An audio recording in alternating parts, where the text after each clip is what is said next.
ছোটোবেলা থেকেই দিভাই আমাকে ছাড়া কোনো কিছুই খেতে পারে না।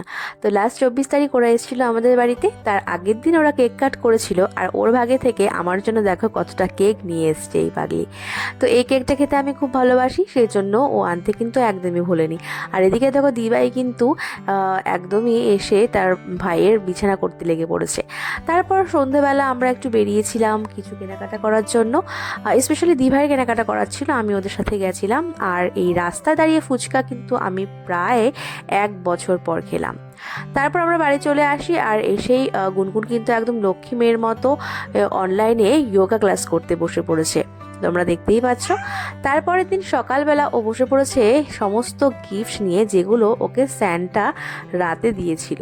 তো প্রথমের দিকে ওর মনটা খারাপ খারাপ ছিল, ও ভেবেছিল স্যান্টা হয়তো ওকে এবছর আর গিফট দেবে না, যেহেতু ও বাড়িতে নেই, মিমি বাড়িতে এসছে।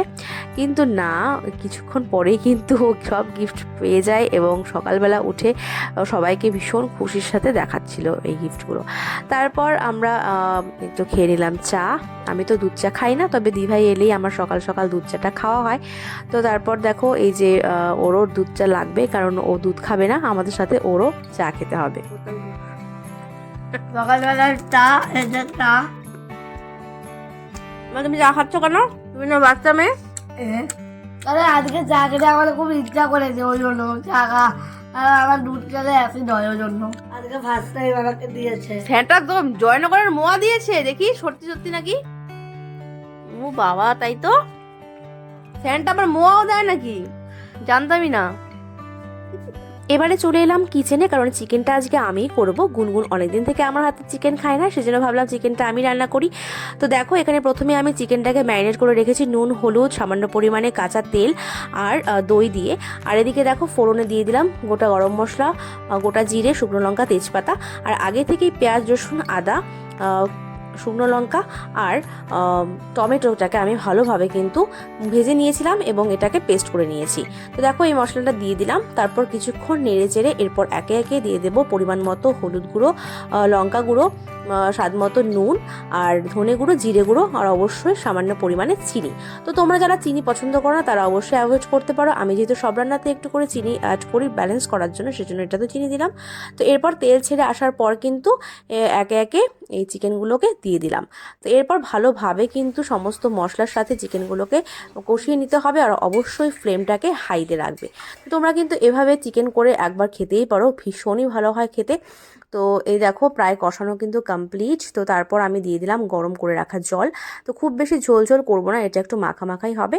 তো এবার দেখো গরম জল দিয়ে কিছুক্ষণের জন্য কিন্তু ঢাকা চাপা দিয়ে রাখবো। এবারে ঢাকনা খুলে সবশেষে অ্যাড করে নেব গরম মশলার গুঁড়ো। তো দেখতেই পাচ্ছ চিকেন কিন্তু একেবারে রেডি। কেমন আছে চিকেনটা বল? ভালো। আমরা এখন লাঞ্চ করছি, দেখতে পাচ্ছ তোমরা নিশ্চয়ই।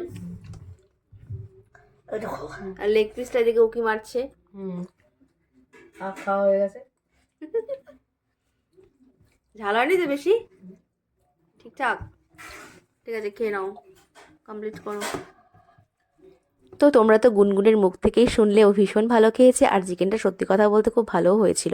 এছাড়াও আমাদের মেনুতে ছিল লাল শাক আর মাছের ঝোল, কিন্তু মাছ আমি খাইনি যেহেতু চিকেন ছিল। তো চিকেন থাকলে আমার আর কোনো কিছুই লাগে না। তো তারপর আমরা কিছুক্ষণ রেস্ট নিয়ে বেরিয়ে পড়েছিলাম ঘুরতে, কারণ সেদিন ছিল ক্রিসমাস। তো সত্যি কথা বলতে এই বেলঘড়িয়ার আশেপাশে কোনো চার্চ নেই, আর সেরকমভাবে কোথাও ডেকোরেট করা হয় না ক্রিসমাস উপলক্ষে। তো সেজন্য আশপাশটা একটু ঘুরে মিশছিলাম মামকে নিয়ে, মানে গুনগুনকে নিয়ে। তারপর আমরা করছিলাম এসে ডেকোরেশন, কারণ সেদিন আমার ছেলের ছিল 3 মান্থস কমপ্লিটেড ফটোশ্যুট। তো এই দেখো একে সানটা সাজিয়েছিলাম, আর তোমরা বলো ওর লুকটা কেমন লাগছে।